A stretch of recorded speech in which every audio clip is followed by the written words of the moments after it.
আসসালামু আলাইকুম। আপনারা দেখতে পাচ্ছেন কুয়েত বিল্ডিং এর যে কলম আছে, এই কলমের আপনার কাটারিং করা হয়েছে। তো এখানে কিন্তু দেখতে পাচ্ছেন আপনার কাটারিং এর ভিতরে কলমের আপনার রড দেখা যাচ্ছে। তো এখানে আপনারা দেখতে পাচ্ছেন যে কলমের যে রড গুলো আছে এগুলা কিন্তু আপনার 16 mm ব্যবহার করা হয়েছে। তারপরে রিং এর জন্য যেটাকে চুরি বলা হয় এগুলো ব্যবহার করা হয়েছে আপনার 8 mm। তো এখানে প্রত্যেকটা কলমের আপনার সাইজ হচ্ছে, এক পাশে হচ্ছে আপনার 8 ইঞ্চি এবং অন্য পাশে হচ্ছে আপনার 3 ফিট, 2 ফিট, 2.5 ফিট, 1.5 ফিট। তো আপনার ড্রয়িং অনুযায়ী কাজ করা হয়। তো এখানে দেখতে পাচ্ছেন আমাদের দেশে হয়তো আপনার কলমের আপনার 10, 12, 12, 14 এরকম হয়, কম বেশি হতে পারে।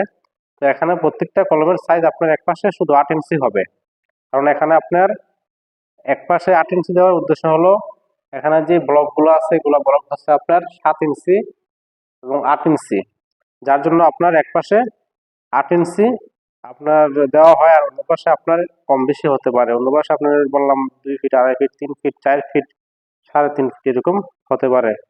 কিন্তু কলম আপনার 8 ইঞ্চি দেওয়াটাই আমি মনে করি ভালো এক পাশে।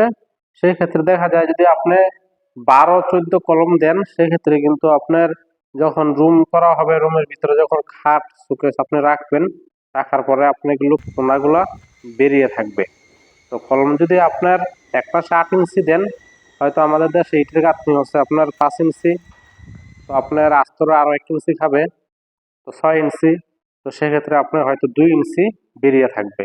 কিন্তু আপনি যদি 12, 14 কলম হয়, দেখা যায় আপনার 3 ইঞ্চি, 4 ইঞ্চি, 5 ইঞ্চি, 6 ইঞ্চি পর্যন্ত বেরিয়ে থাকবে।